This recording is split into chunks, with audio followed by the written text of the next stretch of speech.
একাদশ দ্বাদশ শ্রেণীর আইসিটির এই ভিডিওতে আমি ঢাকা বোর্ড 2024 সালের তৃতীয় অধ্যায়ের একটি সৃজনশীল প্রশ্ন সমাধান করব, যেখানে উদ্দীপকে বলা হয়েছে ইমন বার্ষিক পরীক্ষার ফলাফল বিশ্লেষণ করতে গিয়ে দেখল বাংলা, ইংরেজি ও আইসিটি বিষয়ে সে যথাক্রমে 5C ও 123 77 নম্বর পেয়েছে। তো এখানে উল্লেখ্য যে 5C এটা একটা হেক্সাডেসিমাল নাম্বার, 123 যেহেতু বেস 8 দেওয়া অক্টাল নাম্বার, এবং 77 হচ্ছে একটি ডেসিমাল নাম্বার। এখানে ক নম্বর প্রশ্ন যেটা বলা হয়েছে ইউনিভার্সাল গেট কি, এটা হচ্ছে তৃতীয় অধ্যায়ের দ্বিতীয় অংশের প্রশ্ন। যে গেট দ্বারা অন্যান্য সকল মৌলিক গেট বাস্তবায়ন করা যায় তাকে ইউনিভার্সাল গেট বলে। পরের প্রশ্ন যেটা বলা হয়েছে 17 এর পরের সংখ্যাটি 20 ব্যাখ্যা করো। আচ্ছা, এটা খ নম্বর একটি প্রশ্ন, আর এই প্রশ্নটি হচ্ছে মূলত এটা অক্টাল যুগের কথা বলা হয়েছে, কারণ অক্টাল যুগের ক্ষেত্রে আমরা স্বাভাবিকভাবে জানি যে 17 এর পরের কিন্তু 18 হওয়ার কথা, কিন্তু অক্টালে কিন্তু 18 বলতে কোনো কিছু নাই, তাই 17 এর পরের সংখ্যাটি হবে 20। বিষয়টিকে আমি আপনাদেরকে যোগ করে দেখাচ্ছি।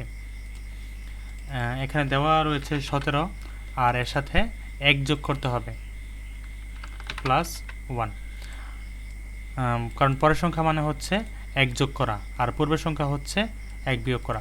তো অক্টাল যোগ যখন আমরা দেখেছিলাম তখন বলেছিলাম যে আমরা প্রথমে দুইটি ডিজিট যোগ করব, যোগ করার পর যদি 8-এর কম হয় তাহলে যা আছে তাই থেকে যাবে, যদি 8-এর সমান বা তার বেশি হয় তাহলে যত বেশি হবে যোগফল হবে তত, এবং হাতে থাকবে 1। এখন 7 আর 1 যোগ করলে 8, 8 থেকে 0 বেশি, এই কারণে এখানে যোগফল হবে 0, এবং হাতে রয়েছে 1, হাতের 1 এবং এই 1 দুটি যোগ করলে হয় 2, অর্থাৎ 17 এর সাথে 1 যোগ করলে 20 হয়। এটাই আপনাদেরকে এখানে ব্যাখ্যা করে লিখতে হবে, আমি শুধু উত্তরের ধারণাটা দিয়েছি। এরপর বলা হয়েছে উদ্দীপকে ইমনের বিষয়ের প্রাপ্ত নম্বরকে হেক্সাডেসিমালে রূপান্তর করো। আচ্ছা, ইমনের ইংরেজি বিষয়ের নাম্বারটা হচ্ছে 123, কারণ প্রথমটা হচ্ছে বাংলার নাম্বার, পরটা ইংরেজি, এবং সর্বশেষ যেটা রয়েছে সেটা হচ্ছে আইসিটি নাম্বার। অর্থাৎ আমাকে যেটা করতে হবে এই অক্টাল নাম্বারকে হেক্সাডেসিমালে রূপান্তর করতে হবে, কারণ এখানে হেক্সাডেসিমালে রূপান্তর করতে বলা হয়েছে। আচ্ছা, আমরা যখন সংখ্যা পদ্ধতিতে রূপান্তর করেছিলাম তখন আমরা বলেছিলাম যে হেক্সাডেসিমাল থেকে অক্টাল এবং অক্টাল থেকে হেক্সাডেসিমাল সরাসরি রূপান্তর করা যায় না। আমরা প্রথমে বাইনারিতে যাব, তারপর আমাদের কাঙ্ক্ষিত রূপান্তরে চলে যাব। তাহলে উদ্দীপকে আমাকে যে সংখ্যাটি দেওয়া হয়েছিল সেটা হচ্ছে 123। আচ্ছা, এই সংখ্যাটিকে আমি যদি হেক্সাডেসিমালে রূপান্তর করতে চাই তাহলে আমাকে প্রথমে এই সংখ্যাটিকে বাইনারিতে রূপান্তর করতে হবে। তো এই সংখ্যাটিকে যদি আমি বাইনারিতে রূপান্তর করতে চাই তাহলে আমি যেটা করব, এখানে 3 বিট করে প্রতিটি অংশের মান বসিয়ে দেব। অর্থাৎ আমরা 1 এর মান বসাবো, আবার 2 এর মান বসাবো, এবং 3 এর মান বসাবো। প্রত্যেকটা ডিজিটের 3 বিট করে বাইনারি মান বসাবো, কারণ অক্টাল হচ্ছে 3 বিটের কোড। তো আমি যে মান বসানো শুরু করি, 1 এর 3 বিট মান হচ্ছে 001, 2 এর 3 বিট মান হচ্ছে 010, এবং 3 এর 3 বিট মান হচ্ছে 011। তো আমি যেটা করেছি, উদ্দীপকে অক্টাল সংখ্যা দেওয়া ছিল সেটাকে আমি বাইনারিতে রূপান্তর করে ফেলেছি। এখন আমাকে যে কাজটা করতে হবে, এই বাইনারি সংখ্যাকে আবার হেক্সাডেসিমালে রূপান্তর করতে হবে। হেক্সাডেসিমাল যেহেতু 4 বিটের কোড, এই কারণে আমাকে 4টি করে গ্রুপ করতে হবে। তো আমি যে 4টা গ্রুপ করি, আমাদের গ্রুপগুলো ডান দিক থেকে শুরু করতে হয়, এগুলো আমরা সংখ্যা পদ্ধতিতে পড়েছিলাম। তাহলে এটা হচ্ছে একটা গ্রুপ, এবং এখান থেকে আমি শুরু করলে এটা হচ্ছে আরেকটা গ্রুপ।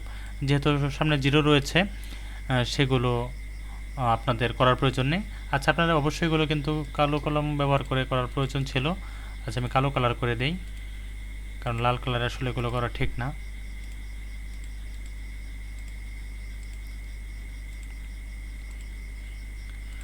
তো আমি যেটা করেছি, অক্টাল থেকে বাইনারিতে রূপান্তর করেছি। এখন এই বাইনারি নাম্বারটাকে আমি আবার হেক্সাডেসিমালে রূপান্তর করব। অর্থাৎ আমাকে এখন এই গ্রুপের মান এবং এই দুইটা গ্রুপের মান বসাতে হবে। এখন মানগুলো পাওয়ার জন্য আমরা 8421 ব্যবহার করে কিন্তু মান বের করতে পারি। আপনি যদি 8421 এর মাধ্যমে মান বের করেন সেক্ষেত্রে 0101, অর্থাৎ 101 এর মান হবে 5, এবং এখানে রয়েছে 0011, 0011 এর মান হচ্ছে 3। তাহলে আমাদের আনসার হবে 3, যার বেস হচ্ছে 16।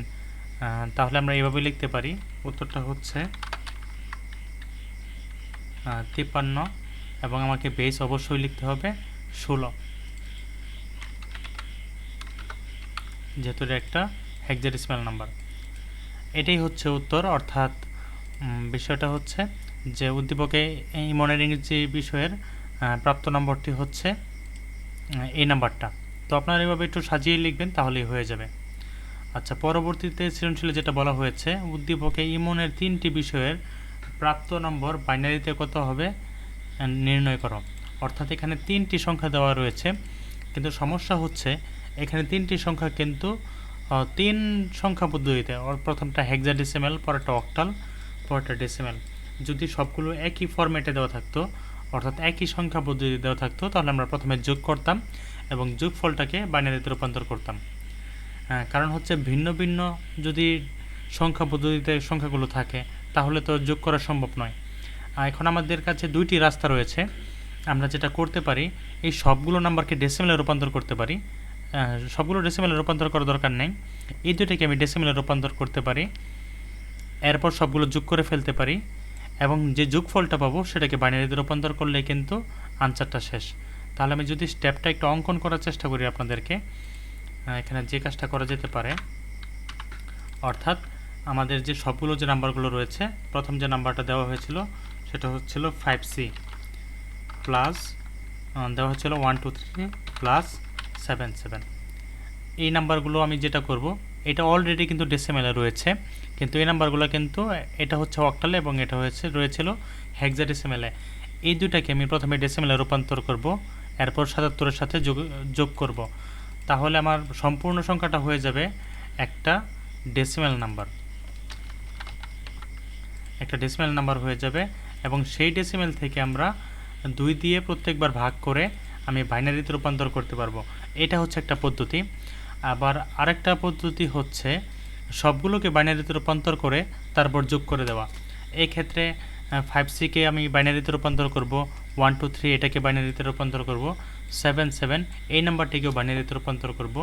এই 3টি সংখ্যাকে বাইনারিতে রূপান্তর করে আমি যোগ করে ফেলব, তাহলেই কিন্তু আমাদের উত্তরটা হয়ে যাবে। তো আশা করি আপনারা এই অঙ্কটা করতে পারবেন। এরপরে যদি সমস্যা হয় তাহলে আমি অন্য একটি ভিডিওতে এটার উত্তর দিয়ে দেব। ধন্যবাদ।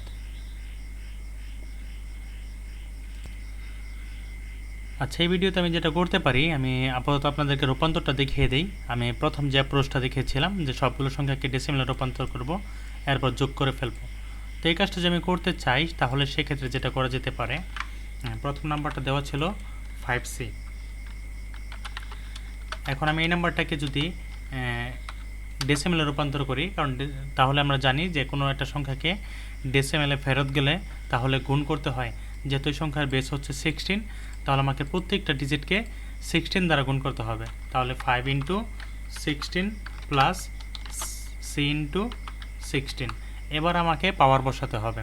তো আমি যে পাওয়ারটা বসায় দেই, ডান দিকে পাওয়ার হচ্ছে 0 এবং পরের পাওয়ারটা হচ্ছে 1। পাওয়ার বসানো শেষ। এবার আমি যদি বাকিটুকু করি, ক্যালকুলেশন করলেই তাহলে কিন্তু আমাদের আনসারটা হয়ে যাবে। তাহলে আমি যদি করি, তাহলে পাওয়ার 1 থাকলে এটাকে কাউন্ট করার প্রয়োজন নেই, কারণ পাওয়ার 1 থাকা আর না থাকা একই কথা। তাহলে 5 আর 16 গুণ করলে হয় 80 প্লাস, আর কোনো সংখ্যার উপর পাওয়ার 0 থাকলে সেটার মান হয় 1। তাহলে এই অংশের মান হচ্ছে 1 এবং সি এর মান হচ্ছে 12।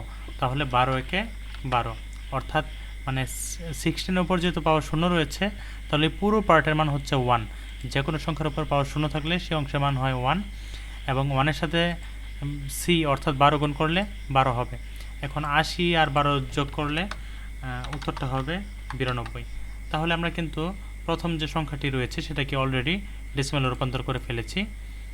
এটা আমরা এক পাশে রেখে দিতে পারি। পরে যে সংখ্যাটা রয়েছে সেটা হচ্ছে 1 2 3। এই সংখ্যাটিকে আবার আমাকে ডেসিমেলে রূপান্তর করতে হবে। তাহলে আমি এখানে লিখে ফেলি 1 2 3। এই নাম্বারটি যেহেতু অক্টালে রয়েছে, একই বিষয়, ডেসিমেলে ফেরত গেলে বেস দিয়ে গুণ করতে হয়। এই সংখ্যার বেস যেহেতু 8, তাহলে আমি প্রত্যেকটি ডিজিটকে 8 দিয়ে গুণ করব। 2 × 8 প্লাস 3 × 8। এবার আমি ডান দিকে পাওয়ার বসানো শুরু করব। পাওয়ার 0 এরপর পাওয়ার 1 এবং এখানে পাওয়ার হচ্ছে 2। তো আমাদের পাওয়ার বসানোর কাজ শেষ। এবার আমরা বেসিক ক্যালকুলেশন করব, তাহলে অঙ্ক হয়ে যাবে।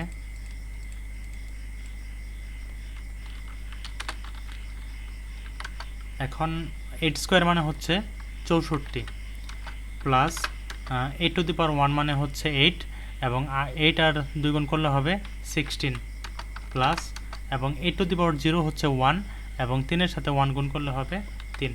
এখন সবগুলো যদি যোগ করি আমি, তাহলে 64 আর 16 যোগ করলে হবে 80 আর 3 যোগ করলে হবে 83। আচ্ছা, এখানে উল্লেখ্য যে আমি কিন্তু কোনো সংখ্যা পদ্ধতিতে বেস দেই নাই। এটা হচ্ছে হেক্সাডেসিমাল নাম্বার, এটা ডেসিমাল নাম্বার। আপনারা কিন্তু অবশ্যই বেসগুলো দিয়ে নেবেন। আচ্ছা, আমি বেস দিয়েই দিই। এখানে যে আমি বেসটা দিই, এটা হচ্ছে 92, এখানে বেস হবে 10, আর এটাও হচ্ছে একটা ডেসিমাল নাম্বার, এটারও বেস হবে 10, আর এটা অক্টাল নাম্বার, এটার বেস হবে 8। আচ্ছা, এখানে জায়গা নেই, আপনারা 8 দিয়ে দিবেন। আর এটা যেহেতু একটা হেক্সাডেসিমাল নাম্বার, এটার বেস হবে 16। এই এখন আমাকে উদ্দীপকে 3টি নাম্বার দেওয়া ছিল, 5C 1 2 3 আর হচ্ছে 77। 77 যেহেতু অলরেডি ডেসিমেলে আছে, আমি সবগুলোকে যোগ করে ফেলি। এই জন্য আমি একটা ক্যালকুলেটর বের করে ফেলি। আমি যে নাম্বারগুলো পেয়েছিলাম সেগুলো হচ্ছে 92 প্লাস 83 প্লাস এবং উদ্দীপকে তার আইসিটি মার্ক ছিল 77, সবগুলো যোগফল হচ্ছে 252। এখন এই 252টা কিন্তু একটা ডেসিমাল নাম্বার। আমি যদি এখন উত্তরটা করতে চাই, তাহলে যেটা করতে হবে, এই 252কে বাইনারিতে রূপান্তর করতে হবে, অর্থাৎ এটাকে 2 দিয়ে ভাগ করতে হবে। যতক্ষণ পর্যন্ত ভাগফল শূন্য না হয় ততক্ষণ পর্যন্ত 2 দিয়ে ভাগ করে যেতে হবে। তো এই কাজটা করলে কিন্তু উত্তর হয়ে যাবে। তো আমি উত্তরটা আপনাদেরকে বের করে ফেলি ক্যালকুলেটরের সাহায্যে। আপনাদের কিন্তু অবশ্যই 2 দিয়ে ভাগ করে করতে হবে। Decimal two binary